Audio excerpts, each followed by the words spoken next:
예, 우리 할렐루야 샬롬하고 할렐루야 하나님께 영광 샬롬 우리 상대방에게 축복하는 시간 같습니다. 우리 수고한 우리 두보라 자매 이정현 자매 쪽부터 예, 할렐루야 샬롬 시작. 할렐루야 샬롬 샬롬 샬롬 샬롬 샬롬. 자, 우리 꿈동이들 샬롬 샬롬. 하나님 사랑합니다. 여러분 주 안에서 사랑합니다.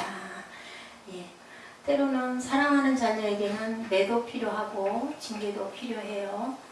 목사님이 가끔 교회에서 조금 언성이 조금 높아지고 조금 귀에 달콤한 소리가 아니라 할지라도 금방 반응이 와가지고 입을 내놓고 그러면 하나님이 보시죠. 그러니까 그럴 때는 내가 조금 마음에 안 드는 것을 뭐라고 얘기를 하더라도 아멘 하고 빨리 웃으면서 벌떡 일어나서 앞으로 오고 하던 것도 그치고 또 뭘 좀 시키면 아멘 하고 할 때 목사님 말을 듣는 게 아니라 성전에서 하는 건 예수님을 사랑하는 마음으로 우리가 함께 협력해서 함께 노력하고 애쓰고 닦고 쓸고 그렇게 해야 교회가 아름답게 유지가 됩니다. 그러니까 그것을 항상 마음에 갈고 닦으시고 이게 하루 이틀에 되는 게 아니고 훈련이니까 이것도 필요하다. 말씀 듣는 것도 은혜 끼치는 것도 은혜 있는 것도 중요하지만 우리는 교회를 감당해 나가야 하는 인원들이니까 그걸 항상 깊이 생각하시기 바랍니다. 1977년 미국 오하이오 주에서 일어났던 일입니다. 조금 오래됐죠. 77년이면 뭐 벌써 몇 년이에요? 14년이니까 23년하고 14년 하면은 38년인가요? 그럼 39 되신 분 누구시죠? 네, 그분이 태어났을 때인가요? 예. 그분이 38 된 분이 태어났을 때인가요? 9 된 분이 어쨌든 그때인데요. 콜럼버스에서 일어났던 일이래요. 3명의 여성에게 납치를 해서 강간범이 재판을 받게 재판장에 섰습니다. 빌리 밀리건이라는 사람이었어요. 그는 법정에서 의외로 무죄 판결을 받았다고 해요. 3사람을 납치를 해서 아주 그 잔악한 폭행과 강간을 해서 이제 그 아마 자매들이 그죠 신고를 해가지고 붙잡혀 들어왔는데 아니 의외로 무죄 판결이 내려졌어요. 그런데 왜 그랬느냐? 왜 그랬을까요? 왜 그랬을 것 같으세요? 왜 무죄가 됐을까요? 정신병을 앓고 있었다는 게 증명이 됐다고 합니다. 정신병이 자그마치 나중에는 책으로 나타났는데요. 24가지의 정신병. 지금 오늘 제목이 뭐예요? 군대 귀신 들린 자죠. 귀신이 들렸다 옛날에는 그렇게 얘기를 했는데 요즘 현대에는 뭐예요? 정신질환이다라고 얘기를 하는데 그것을 그 변호사가 얼마나 유능했든지요. 그 부분을 얘기를 들어가지고 10가지의 정신 질환을 24가지까지는 밝혀내지를 못했대요. 10가지의 정신질환을 발견해서 그대로 그 검사와 판사에게 그것을 그대로 재현해 보임으로 인하여 이 사람이 무죄가 돼서 석방이 되는 그런 아주 기가 막힌 일이 일어났다고 합니다. 이 사람이 진단받은 병명은요, 다중인격장애, Multiple Personality Disorder라는 그런 아주 희귀한 병이었다고 합니다. 다중인격장애는요, 한마디로 사람 안에 여러 다중이니까 그죠? 여러 인격들이 들어앉아 있는 그런 장애. 요즘에 현대 어때요? 정신질환을 거의 다 조금씩은 그죠? 정상적인 사람도 조금씩은 갖고 있다고도 하잖아요. 근데 이 사람은 아주 아마 지나치게 지독하게 그러다 보니까 여성들을 납치하고. 근데 뭐예요? 그 안에 있던 어떤 그러한 그 정신질환이 발동을 한 거죠. 그 부분이. 그래서 스토리는요, 그 후에 빌리 밀리건이라는 24개의 인격을 가진 사나이라는 책으로 소설화돼서 아주 한간의 이슈를 불러일으켰던 그런 실제 있었던 사건이라고 합니다. 아까 말씀드렸던 대로 변호를 맡은 변호사가 그래서 유능한 변호사를 다 선정을 하려고 아주 유명한 변호사들을 섭외를 하죠. 아주 비싸다고 그러죠. 그런 분들은. 예, 그 변호를 했는데요. 검사 앞에서 판사 앞에서 빌리의 다중인격을 그대로 재현해서 나타내서 그것을 성공을 하는 바람에 무죄로 판결을 받았다고 합니다. 빌리의 몸속에 자리 잡고 있는 인격은요, 나중에 24명으로 밝혀졌다고 해요. 24명이라는 건 군대 귀신이잖아요. 귀신이 많다라는 얘기예요. 그 사람 안에 24개의 인격체라고 하면 조금 좀 말의 어폐가 있을 수 있지만 어쨌든 24가지나 되는 그런 아주 지독한 그런 분열증을 갖고 있었다는 거죠.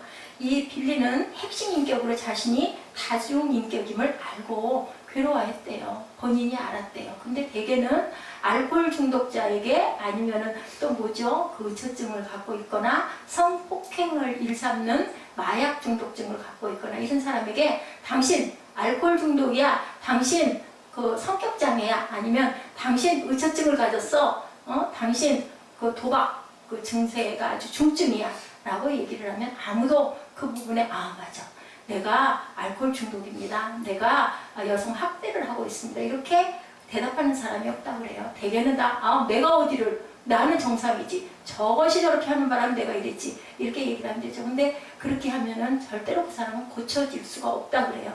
그래서 그 치료센터 같은 데를 가면 알코올 중독 치료센터가 따로 있잖아요. 그런 데 가면 제일 먼저 프로그램이 뭐냐면요, 입술로 고백하게 한대요. 나는 알코올 중독자이다, 나는 알코올 중독자이다. 그 얘기를 입술로 계속 선포하게 한다고 합니다. 이게 우리 기도하고 같아요. 그죠? 우리가 마음에 고통이 있을 때 그 사람에게, 사실은 우리가 참 그걸 못하는데 저도 참 못합니다. 그 사람에게 해봐야 어떻게 돼? 관계가 깨지니까. 그리고 파멸이 일어나죠. 그렇기 때문에 기도할 때 쏟아 부어야 되니까 그때 뭐가 좋을까요? 방언 기도가 좋은 거죠.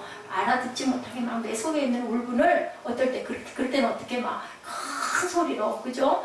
쏟아내는 거죠. 마음에 있는 한과 분을 쏟아내면서 뭐 울기도 하고 몸부림을 치기도 하고 뒹굴기도 하면서 그렇게 해서 퍼내야 되는 거예요. 그래야 마음 안에 그것으로 인해 상처가 자리를 잡아서 대개는 뭐가 걸린다고요? 그런 것들이 많다 보면 암이 걸린다고 그러죠. 그래서 저도 아마 그런 부분을 그래도 누구에게라도 막 쏟아내다 보니까 은혜가 조금 떨어지기는 하지만 그 안에 내적인 병이 걸리지 않는 건 좀 뭔가 외향적인 사람들이 그런 병이 걸리지 않는데, 어쨌든 이 빌리는요 핵심 인격으로 자신이 다중인격이라는 걸 알았대요. 그래서 굉장히 괴로워했다. 그리고 자살을 하려고도 여러 번 시도를 했는데 결국은 그걸 못했대요. 그리고 이 사람에게 그 다중인격을 드러내려고 무척 아마 뭐 신문도 굉장히 많이 하고 유도도 많이 하고 했던가 봐요. 근데 그 부분을 얘기를 하지 못하가 나중에 자기도 모르게 빌리 안에 있는 레이건이라는 이름의 또 하나의 인격이 거칠고 엄청나게 폭력적인, 그걸로 뭐를 했을까요? 그 여성들을 데려다가 그저 거칠게 때리고, 그저 고문하고, 그리고 강간에 이르기까지 한 그 레이건이라는 이름을 가진 그러한 인격체를 발견해냈다고 해요.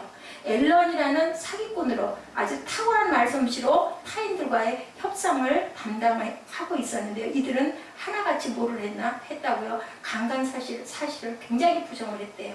근데 나중에요, 에이들라나라는 인격이 등장하여 강간 범행을 고백하게 했대요. 지금 제가 말한 그 이름들이요, 각각 이름을 갖고 있는 거예요. 군대 귀신들이 그 많은 이름들을 갖고 있다라는 거죠. 그래서 지금 얘기한 대로 그 에이들라나라는 인격이 등장함으로 내가 했습니다 라는 고백을 받아낸, 그러냐 얼마나 유도를 많이 했겠습니까? 그 사람 안에 자그마치 몇 개, 24개나 있는 그런 이상한 증상들을 갖고 있었다. 그리고 이어서 선생이라는 인격이 등장해서요, 다른 여러 인격들을 통합하는 조정 기능을 감당을 하기도 했대요. 그러니까 이 사람 안에는 정말 이상스러운 것들을 복합적으로 많이 갖고 있었다는 것을 정신 분석을 통해서 알아냈다라는 얘기죠.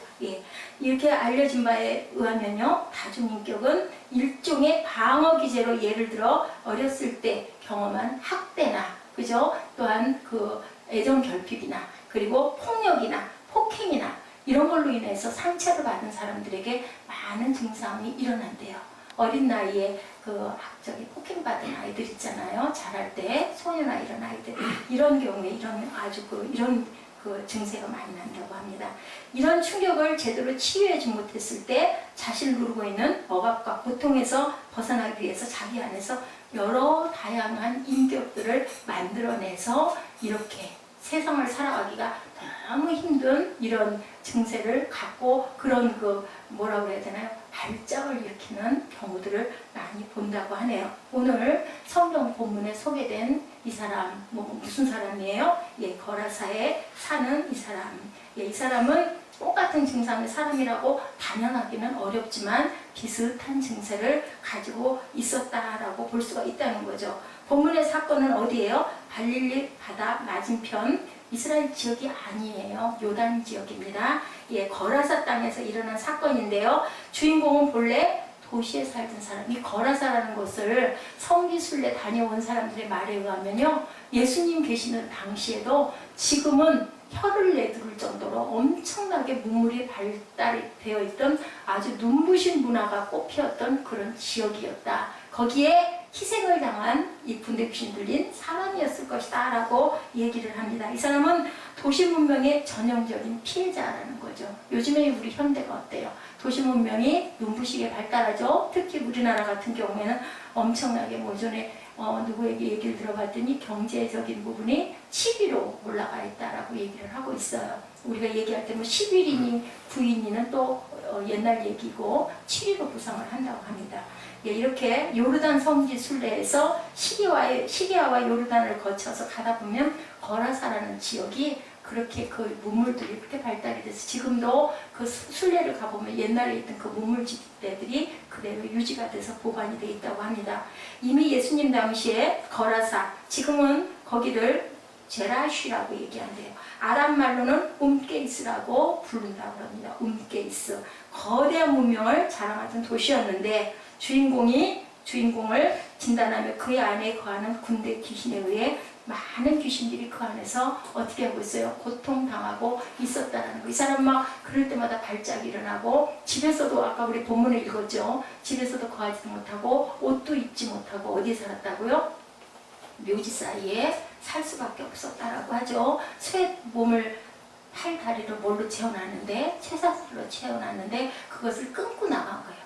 그런 사람들도 힘도 엄청나게 아주 대단한 힘을 사람이 감당하지 못할 그런 힘이 나온다고 그러죠. 예, 이런 그 심리학자는 정도의 차이가 있을 뿐이죠. 이런 사람들은 대부분 정상적인 사람들 속에서 정상적 그 정신적 상처가 깊어가는 도시의 현대인들에게는 적지 않게 나타나는 가중 중세 그 인격적 장애 증상이라고 얘기를 한다고 합니다. 이런 사람들에게도 여러분들 치유의 희망이 있을까요? 이런 사람들 이렇게 많은 군대 귀신이 들릴 만큼 많은 성격적인 장애를 가지고 있는 사람들이 우리도 저도 그죠? 어떤 그 부분에 본인이 느낄 때가 있어요. 아, 나에게도 이렇게 뭐랄까 악한 부분이 있구나. 나에게도 이렇게 거친 부분이 있구나. 아니면 나에게도 이렇게 어딘가 침체되고 싶은 아니면 피하고 싶은 숨고 싶은 이런 부분이 있구나. 여러분들 느끼지 않으세요? 저는 가끔 느낄 때가 있습니다. 양면적인 부분들을 여러 것을 가지고 있는 거죠. 그게 이렇게 심한 사람이 있고 그렇지 않을 뿐이지 누구나 조금씩은 정신적인 장애 증상이 한 가지가 아니라 1000~50가지씩 가지고 있죠. 그래서 양면성을 갖고 있다. 성격적인 부분도 이런 얘기가 많은데요. 이런 곳의 치유를 어디를 통해서 일어난다고요? 어디에서 있을까요? 치유가 그리스도 예수 안에 있죠. 예수의 사랑밖에 없다고 그러죠. 그래서 요즘에는 어느 센터를 가도 어떤 상담 프로그램을 해도 완치가 되지 않는다. 무엇만이 완치된다고 그래요? 사랑만이 완치가 될 수 있기 때문에 그런 치료 센터들이 거기서 끝나지를 못한다고 그러죠. 그래서 그게 엄청나게 더 커다란 그 단체들이 되지가 못하고 많은 것은 마지막에 그 사람들은 그냥 프로그램으로만 할 뿐이다 보니까 그 사람의 상한 심령을 치유하지 못해서 그것은 어디밖에 없다? 하나님의 품밖에 없다라는 거예요. 사랑밖에 없다는 모든 계명의 완성은 어디서? 사랑에서 이루어진다는 거죠. 예. 어떻게 이 사람의 치유가 전개되었는지 우리 한번 볼까요? 자신의 정직한 상태를 직면하기 시작을 해야 된다. 아까 뭐라고 그랬어요? 알코올 그 센터에 가면 어떻게 한다고? 나는 알코올 중독자다라는 것을 외치라고 그런다고 그러죠. 우리 본문에 제일 먼저 너는 누구냐라고 주님이 말씀하세요. 그럼 이 주님이 너는 누구라는 것을 몰라서 군대 귀신 들린 사람에게 예수님이 너는 누구냐라고 물어봤겠느냐는 거죠. 네. 28절에 보니까 예수를 보고 부르짖으며 엎드렸어요. 그리고 큰 소리로 뭐라고 해요? 부르죠. 지극히 높으신 사람 아네요. 하나님의 아들 예수요. 이 서구에 들어앉아있는 영이 귀신이 아는 거예요. 뭐라고 그래요? 나와 당신과 무슨 상관이 있느냐? 당신께 구하노니 나를 괴롭게 마소서라고 얘기를 해요. 뭐 괴롭게 한 게 뭐 있어요? 예수를 만났어요. 예수가 만났는데 뭐라고 그래요? 옷도 입지 않고 집에 거하지도 아니하고 무덤 속에 거하는지라. 예수를 보고 뭐라고 하지도 않았는데 놀라는 거죠. 영에 눌리는 거죠. 나를 괴롭게 하지 말라. 그러니까 우리가 당신 예수 믿으세요 하고 얘기를 하면 아이고 나는 상관하지 말고 니나 잘해. 나는 예수 안 믿어. 내 주먹을 믿을 거야. 예수가 어딨어. 이렇게 심하게 하는 사람일수록 그 안에 그런 그 나쁜 것들이 악한 것들이 많으니까 끝까지 쫓아다니면서 이 사람을 흔들어서 예수를 믿게 해라. 진돗개 작전이 그렇다면서요. 한번 물면 안 넘는다고 그러죠. 진돗개 작전을 썼던 그 분은 예수를 믿은 지가 얼마 되지도 않았대요. 2001년인가 예수를 믿었는데 예수 믿고 나서 얼마 있다부터 열심히 그 전도를 하러 다녀가지고 완전히 정착을 시켰는데 한 해에 몇 명? 750명인가를 변화를 시켰대. 아주 하나님이 특별하게 쓰시는 분이죠. 이런 분은. 그래서 진돗개 작전이라는 책을 한 7, 8년 전에 아주 엄청난 센세이션을 일으켰던 그런 분이 계십니다. 이는 예수께서 뭐라고 그랬어요? 이미 더러운 귀신을 명하사 이 사람에게서 나오라 하셨기 때문에 왜 나를 이렇게 괴롭게 하시나이까라는 소리를 할 수밖에 없다라는 거죠. 괴롭게 한 거는 왜 괴롭게 할까요? 그 귀신이 그 속에 붙어서 살아야 되는데 예수께서 무엇으로? 성령의 능력으로 소리를 치니까 네가 누구냐? 그러고 소리를 치니까 여기서 더 이상 있을 수가 없으니까 나를 왜 이렇게 괴롭게 하느냐라고 이렇게 부르짖을 수밖에 없는 거죠. 그래서 우리는 뭐냐? 항상 내 약한 부분, 내 연약한 부분, 내 범죄한 부분, 내 수치스러운 부분을 예수 믿는 사람들은 어떻게 해야 돼? 드러내야 되는 거예요. 그래서 그게 뭐라고요? 회개예요. 우리 안에는 누구나 조금 모양이 다를 뿐이지 다 가지고 있잖아요. 죄된 것을 우리가 내가 아니어도 부모에게서 물려받아서 해도 타고 나왔잖아요. 죄성이 있는 거잖아요. 그거를 그렇게 가려가지고는 우리가 죄사함을 받을 수가 없기 때문에 우리는 다 드러내야 된다는 거죠. 첫 번째 상태가 이렇게 정직하게 직면을 할 수 있게, 그 죄를 직면할 수 있게 드러내야 된다.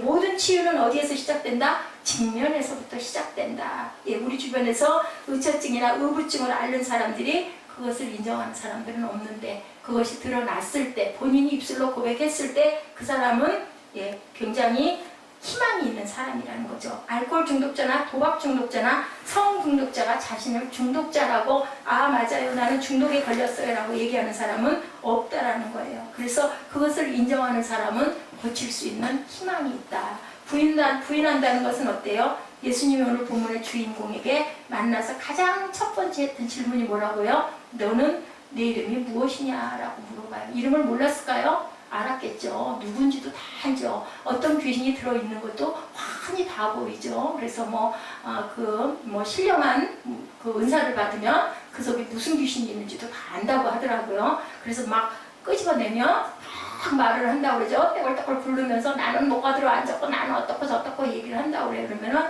그 속에서 나와! 그리고 소리를 지르면 막 고함을 지르면서 나가고 엉엉 울고 밤새도록 귀신하고 대치를 하는 일도 있다. 그 정신적인 이제 부분을 막 밀어내고 몰아내고 하는 그런 정말로 실제로 일어나는 일들이 많습니다. 예수께서 하나님이시라면 그 이름을 몰라서 괴롭히냐는 거죠. 왜 네 이름이 뭐냐고 물어봤을까요? 유도를 해서 끄집어내는 거예요. 속에서. 근데 그 안에 이름이 하나가 아니에요. 근데 다른 사람 대답합니다. 여러분들 최면이라는 거 알죠? 그 힘에 딱 눌리면요 나도 모르게 자동으로 튀어나가는 거예요. 그래서 엄청난 능력을 가지고 있어야 되겠죠. 그러니까 뭐라고 대답해요? 군대인이라 라고 나는 군대입니다라고 얘기를 하죠. 그래서 나중에 그 군대를 어디다 집어넣어 버려요? 돼지한테다 먹여가지고 돼지가 떼굴떼굴 굴러가지고 강 속으로 침몰에 빠져 들어가게 해서 그 사람을 해방을 시켜주는 끄집어내야 돼요. 나와야 돼요.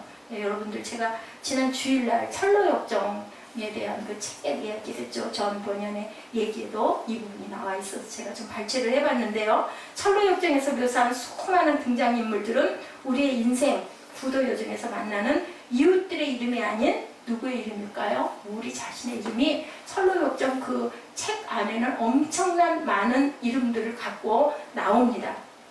거기에 있는 이름들을 봤더니 크리스찬 씨 제가 그 주일날 얘기했잖아요. 전도자이기도 하죠. 이 이름을 비롯해서 그 속에는 어떤 이름들이 있느냐면요. 온순 씨 알죠? 무슨 얘기인지 아시겠죠? 선의 씨, 자만 씨, 악의 씨, 적의 씨, 무자비 씨, 겁쟁이 씨, 회의 씨, 허리 씨, 위선 씨, 질투 씨, 아첨 씨, 경멸 씨, 믿음 씨, 수다장이 씨, 허영 씨, 절망 씨, 심약 씨, 두려움 씨, 무지 씨, 구두쇠 씨, 소망 씨 이런 많은 이름들을 이루 다 열거할 수 없을 만큼의 엄청난 많은 이름들을 가지고 있었다라는 거예요. 이 크리스찬 씨라는 게 그 무슨 말이에요?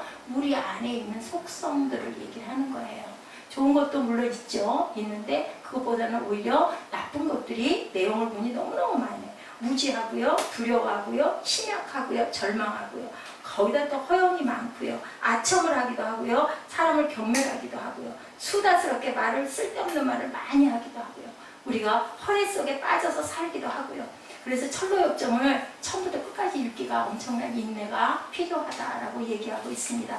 그런데 인물들 안에 우리 모습들이 결론은 다 들어있다라는 거죠. 누구에게나. 어떤 것이 강하고 어떤 것이 약할 뿐이지 좋은 것만 들어있는 사람도 없고 또 다 나쁜 것만 있는 사람들도 없다라는 거예요. 그러니까 우리 인생들은 어떻게 보면은 우리 쉬운 얘기를 도끼인 객끼이다라는 얘기를 하죠. 근데 달라지려면 어떻게 달라진다? 하나님의 은혜를 받아서 바뀌고 변화되고 내가 자복하고 회개하고 돌이키면 된다라는 거예요. 믿는 사람과 안 믿는 사람의 차이는 별 차이가 없는데 그 부분에서 차이가 있다라고 제가 항상 늘 여러분들에게 얘기하죠. 가룟 유다와 베드로의 차이가 회개하고 돌이키느냐 그렇지 않고 그냥 그 구덩이에 있다가 자살해서 죽느냐 그 차이라는 거예요.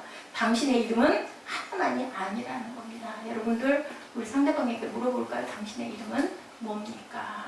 내가 세상에 태어날 때 부모님이 주신 이름이 아니라 내 속에 있는 속성의 이름은 나는 어떠한 정체를 갖고 있느냐. 우리가 한 번쯤 물어봐야 되겠죠. 혹시 내 안에 군대가 들어있는 건 아닌가. 그죠? 우리가 누구도 다 속일 수 있지만 누구를 못 속여요? 자신하고 하나님은 속일 수가 없다라는 거예요. 하나님의 치유를 원하신다면 우리가 어떻게 된다? 지금 계속 말씀드린 대로 나를 정직하게 드러낼 줄 알아야 된다. 그래서 이 부분은 정확하진 않지만 혈통하고도 상당히 관계가 있겠구나라는 생각을 제가 오늘 말씀을 준비하면서 했습니다. 좀 솔직하고 드러낼 줄 아는 성격들이 조금 빠를 것 같아요. 그죠? 자기를 잘 드러내지 않고 누구에게 잘 보이지 않으려고 하는 분들은 좀 어렵겠구나. 그리고 그 다음에 어떻게 해야 돼요?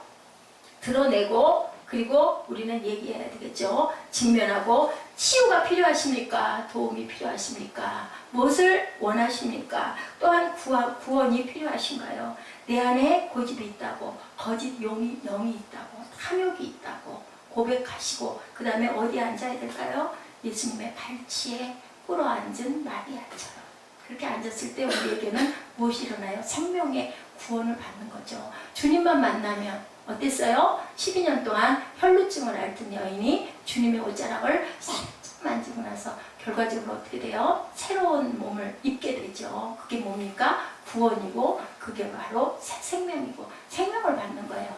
주님만 만나면 물동이이고 물 들어왔던 사마리아 여인이 결국 뭐가 됐다고요? 전도자가 돼서 물동이 집어던지고 막 가서 증거하고 증언하죠. 예수 믿고 구원받고 은혜 받으면 우리의 모습이 그렇게 변한다라는 거죠. 본문 누가복음 8장 35절의 말씀 우리 한번 볼까요? 사람들이 그 이루어진 일을 보러 나와서 예수께 이르러 귀신 나간 사람이 옷을 입고 정신이 온전하여 예수의 팔찌에 앉아있는 것을 보고 두려워하거늘. 정신이 나서 뭐 했다고요? 옷을 입고 예수님의 발치에 앉아있는 것을 보고 두려워했다라고 해요. 발치에 앉는다라는 건 뭘까요?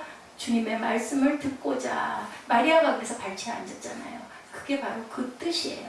발치에 우리는 앉아야 됩니다. 예수님의 발 앞에 꿇어 엎드려야 된다는 거죠. 하나님이 우리를 지으신 목적이 뭐라고요?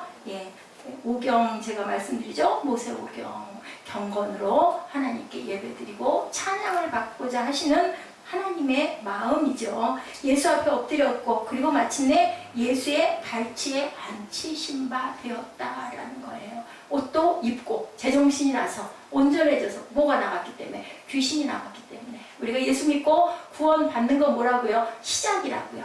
구원 받고 나면 그 다음에 우리는 변화를 받아 새로운 몸이 돼서 주님 앞에 무릎 꿇을 줄 알아야 온전한 구원을 이룬다. 근데 뭐라고요? 시작이니까 어디까지 가야 된다고 그랬어요? 끝까지 가야 된다.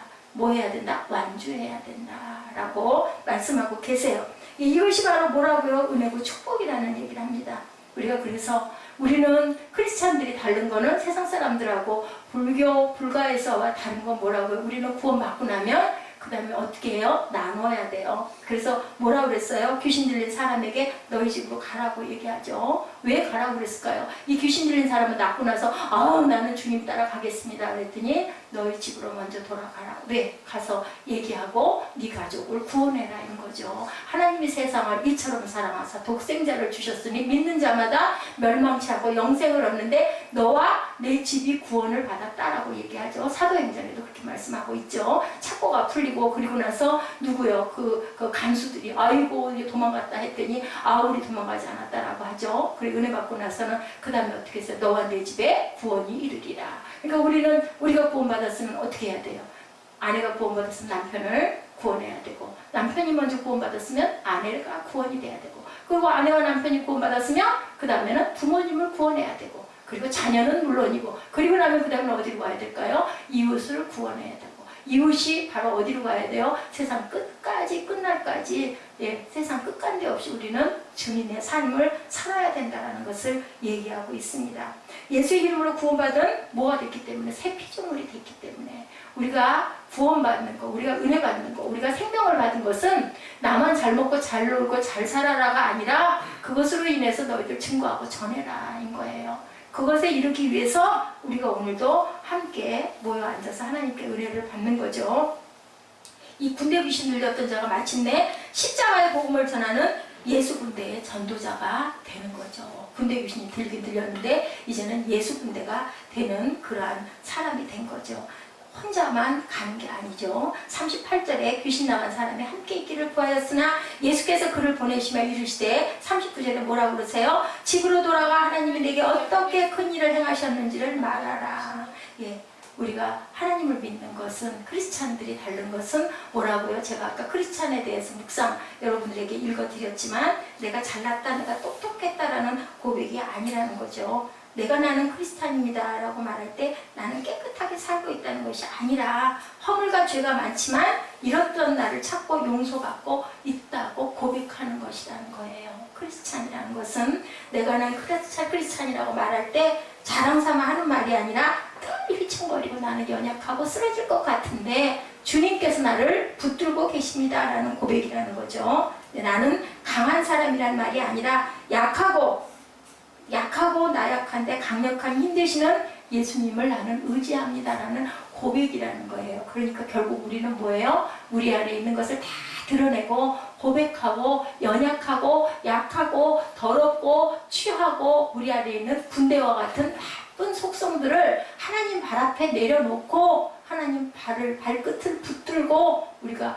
엎드려 울며 통곡하고 통회할 때 하나님께서 우리에게 귀한 은혜 세상에서 다시는 가질 수 없는 무엇으로도 바꿀 수 없는 은혜를 받는 우리의 생명을 받을 수가 있다는 것을 얘기하고 있습니다. 그리고 그것은 홀로 치유받고 홀로 구원받고 홀로 잘 먹고 잘 사는 게 아니라 가장 가까운 내 반쪽부터 시작을 해서 내 자녀부터 시작을 해서 내 부모부터 시작을 해서 전부 다 구원하고 가야 된다라는 얘기를 하고 있는 거죠. 39절 하반전에 그가 가서 예수께서 자기에게 어떻게 큰 일을 행하셨는가를 어떻게 했다? 온 성내에 전파하니라. 우리가 은혜를 받으면 그래요. 신학교 온 사람들 처음에 초기에 은혜 많이 받으면요. 오면은 그냥 아이고 내가 이랬는데 이런 일이 일어나고 내가 11조를 했더니 이렇고 죄송한 얘기지만 11조 부분은 약간 그게 미신적이라고 할 수도 있지만 그거는 통계적인 거예요. 제가 그 유집사님 그렇게 어려운 일이 생겼다고 어저께인가요? 얘기를 심각하게 하더라고요. 잘못하면 80만 원 정도 손해가 날 것 같다고 걱정을 하는데요. 입으로 내서 목사는 건 입으로 내서 말을 해야 되는데 관계가 있다 보니까 내가 입으로 내서 말을 못했지만 11조를 잘하지라는 얘기가 입 끝에까지 나오다가 제가 말았습니다. 귀신 들렸던 자가 마침내 십자가 복음을 전하는 예수 군대 전도자가 됐다는 거죠.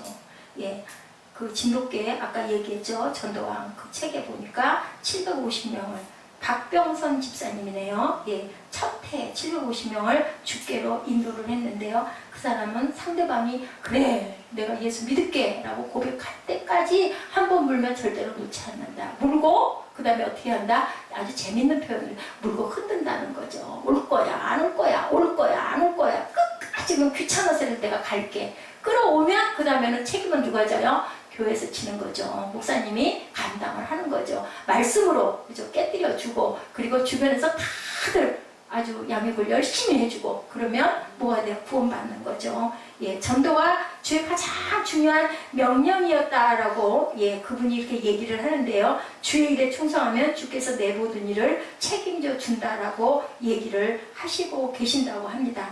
예, 그분은요, 이 저자, 그 박병선 집사님은 믿는 첫 해에 750명을 주께로 인도했는데요. 이 사람은 그것을 그냥 인도만이 아니라 정착시킬 때까지 했다고 합니다.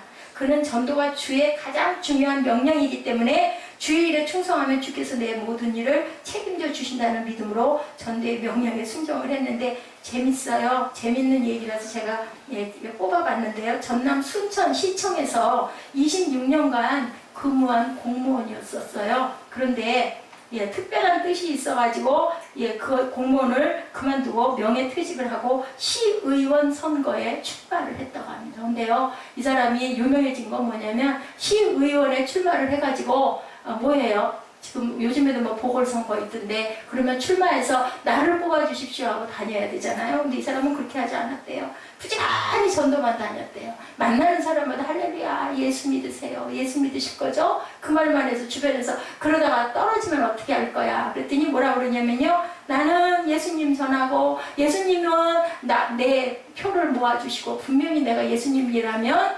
하나님께서는 나를 선거운동을 안 해도 분명히 하나님께서 일하실 거야 라고 얘기를 했대요. 그렇게 하나님만 믿다 너 떨어지면 어떡할 거냐고 했다고. 그래도 나는 어쩌든지 말든지 난 모르겠다. 나는 주만 증거할 거야 라고 했다고 합니다. 결과가 어떻게 됐을까요? 2002년 6월 13일 지방선거 결과는 전남 시의원 중에서 최다 득표 당선자가 되었다는 거죠. 아마 이 사람 안에 있었던 열정들이 결과를 그렇게 냈던 건데요. 이 사람은 전에 예수 믿기 전에 아주 열심히 많은 취미 생활을 많이 했대요. 사진 촬영도 열심히 했었고요. 다음엔 수석을 아주 많이 모으기도 했대요. 그리고 나중에는 진짜로 진돗개에 관심이 많아서 진돗개를 그렇게 많이 길렀다고 합니다. 진돗개 아버지라고 할 정도로 열심히 진돗개. 그러더니 결국은 어떻게 했어요? 진돗개 전도법을 발견해낼 정도로. 그러니까 열정이 있었던 사람이에요. 근데 예수 믿고 구원받고 그냥 감동이 나다 보니까 나는 예수 사랑만 전하면 돼. 예수 사랑만 전하면 돼. 그 사람이 시의원으로 나올 정도이면 얼마나 주변에서 사람 관계가 좋았겠습니까? 그리고 그냥 만나는 사람만. 근데 재밌는 일은 그 뒤의 일이 재밌었어요. 전도에서 결국은 어떻게 했냐면요.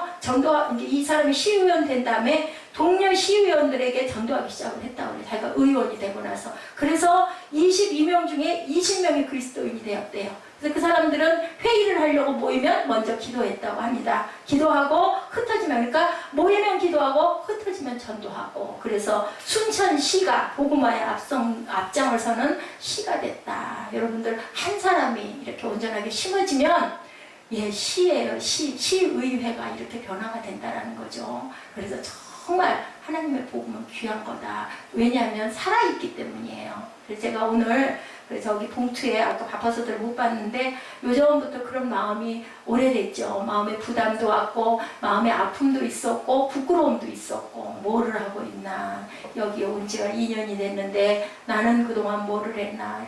그냥 내 일에 급급해가지고 그죠? 안에서의 문제가 정돈이 안 돼서 그렇게 아프고 힘들고 했는데 너 뭐하고 있니? 라는 생각이 오면서 하루에 10개씩만 많이 못하니 10개씩만이라도 이 건빵을 우리 전도지에다 싸가지고 제가 호지켓으로 찍었어요. 찍었더니 대충 꺼내서 찍었는데 11개더라고요. 그래서 아까 우리 성회라고 아이들 둘을 줬는데 결국 오늘은 이제 일단은 못했고, 보이고 놓고 기도하고 오르내리면서 오면 가면 뭐 어른이면 어떻습니까? 아이면 어떻습니까? 그냥 건빵이 싸져 있으니까 그냥 주면은 전도지는 버릴 것 같고 건빵만 먹을 것 같고, 건빵에는 아무런 마크가 없잖아요. 참 마음으로는 건빵에 그걸 넣어서 딱 그거 주면 좋겠는데 안 됐으니까, 그래가지고 싸가지고 그걸 뜯어내야 건빵을 먹을 수 있게끔 이렇게 해야 되겠구나. 그럼 며칠을 제가 마음을 끓이다가 엊그저께 또 잊어버려서 전도실 집으로 갖고 가서 한다다 안 되다 오늘은 교회에서 건빵이 있으니까 한번 해봤어요. 그렇게 해서 내가 오르내리면서 그 뭐 특별한 시간이 많이 들지 않잖아요. 저희 그 어떤 교수님이 그런 얘기를 하시더라고요. 연세가 많으시고 어느 교회 큰 교회 담임을 하고 계시면서 이제 그분도 교수님이신데, 자기는 요즘도 너무 부끄럽게도 전도를 많이 못해서 생각해보니까 못한 게 딱 한 가지가 전도를 너무 못했다. 그래서 요새도 하루에 무조건 10명씩만 한다 하시더라고요. 매일 10명씩만 해도 365일이면 3,650명한테 전할 수 있는 거 아니겠느냐. 뭐 날 정해놓고 시간 정해놓고는 못하더라도 10사람에게만 증거를 하자. 그리고 아침에 일어나면 묵상을 하면서 오늘은 누구를 만나서 하나님의 말씀을 증거하고 전할까라는 생각. 우리는 전하는 거예요. 받아들이는 건 우리 쪽에서 해서 못하면 또 다른 사람을 통해서 또 될 거고, 열심히 전하는 거기 때문에 뭐 어떤 결과가 꼭 중요한 게 아니라, 그래 나도 10개씩만 그건 할 수 있을 것 같더라고요. 뭐 어디 뭐 많이 걷지 않아도 계단 내려가다도 애들이 내려가면서 몇 명씩 올라오고 내려가고, 저 밑에 1층에서도 많은 아이들이 왔다 갔다 하니까 그거 먹고만 안 와도 어쩔 수 없죠. 그래도 가진 동안은 이렇게라도 한번 해보자. 또 토요일날 할 대로 하더라도 이렇게 평소에 우리가 잘 못하잖아요. 뭐 누가 말했듯이 쑥스럽고 괜히. 근데 자꾸 하다 보면 그것도 편해질 것 같아요. 예, 그런 방법을 한번 해봐야겠다.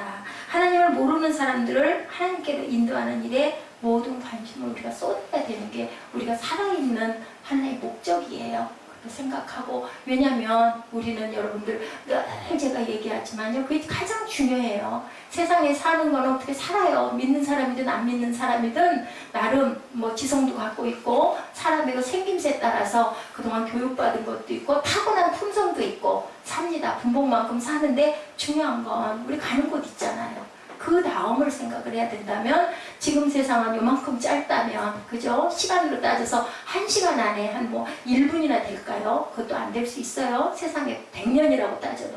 나머지는요, 영원인 거잖아요. 그죠? 완전히 그 평생의 삶을 우리가 살아갈 건데, 그 이유는 우리가 모르겠지만, 그러면 내가 돌아갈 본향을 위해서 우리는 열심히 우리 성품을 닦고 하나님의 은혜 가운데서 주님이 말씀하신 그 율례를 우리가 배워가고, 아까 제가 그 디모데전서 그 말씀 여러분에게 묵상하면서 읽어드렸죠. 망령되고 허탄한 신화를 버리고 오직 경건에 이르기를 연습하라. 우리 디모데전서 4장 6절부터 13절까지 우리 한번 마음으로 깊이 생각하시면서 우리 입술로 고백하시고, 그리고 찬양하시는 시간, 기도하는 시간 갖도록 합니다. 저는 이 말씀이 그렇게 마음에 와서 봤어요. 그래서 이 말씀으로 우리 같이 나눠야 되겠다. 예수님을 붙들고 살아가는 놀라운 구원의 전령사들, 우리 마음 안에 얼마나 많은 군대 귀신들이 들어있는지 알 수 없지만, 크고 작고 강약의 차이는 있지만 우리 마음 안에는 다 더럽고 추한 것들이 많은데, 그럼 우리는 어떻게 살아야 될 것인가? 하나님의 귀한 자녀로, 제자로, 각자의 직분자로 살아갈 것인데, 디모데전서 4장 6절부터 우리 13절까지 한번 입술로 고백해 보십시다. 시작. 내가 이것으로 형제를 깨우치면 그리스도 예수의 선한 일꾼이 되어 믿음의 말씀과 내가 쫓는 선한 교훈으로 양육을 받으리라. 망령되고 허탄한 신화를 버리고 오직 경건에 이르기를 연습하라. 육체의 연습은 약간의 유익이 있으나 경건은 범사에 유익하니 금생과 내생에 약속이 있느니라. 미쁘다 이 말이여 모든 사람들이 받을만 하도다. 이를 위하여 우리가 수고하고 진력하는 것은 우리 소망을 살아계신 하나님께 두미니 곧 모든 사람 특히 믿는 자들의 구주시라. 내가 이것들을 명하고 가르치라. 누구든지 내 연소함을 업신이 여기지 못하게 하고 오직 말과 행실과 사랑과 믿음과 정절에 대하여 믿는 자에게 본이 되어 내가 이를 때까지 읽는 것과 권하는 것과 가르치는 것에 창념하라. 디모데가 젊었죠. 그러다 보니까 바울이 이렇게 얘기를 했어요. 예, 내가 갈 때까지 읽는 것과 권하는 것과 가르치는 것에 참여하며 망령되고 허탄한 신화를 버리고 경건에 이르기를 연습을 해라. 우리가 육체적으로 살아가는 것은 약간 유익할지 모르지만 경건은 범사에 유익하니 살아있을 때나 내생에서나 귀한 약속입니다. 라고 이렇게 하나님 말씀하세요. 여러분들 깊이 생각하시고 우리 마음에 있는 나쁜 것들을 쫓아내는데 무엇으로? 주님의 이름으로, 예수 이름으로 우리 안에 있는 더러운 것들을 쫓아내시면서 우리가 받은 은혜를 많은 사람들에게 나누고 전하고, 그렇게 할 때 하나님께서 우리에게 뭐를 주신다고 약속하셨어요? 샬롬의 복을 주신다고 그러셨잖아요. 분명히 우리가 심는 것에 수백 배, 천배, 만배로 축복하시고, 또 우리 때문이 아니라 우리 자자, 손손, 대대에게까지 하나님께서는 약속하셨죠. 예, 그 자손 만대까지 복을 주신다라고 약속하셨으니까 그것을 실천하시는 여러분들 되시기 바랍니다. 우리 찬양하시고, 예, 빈들의 마른 풀같이 찬양하시고 잠깐 기도하는 시간 갖도록 하십니다.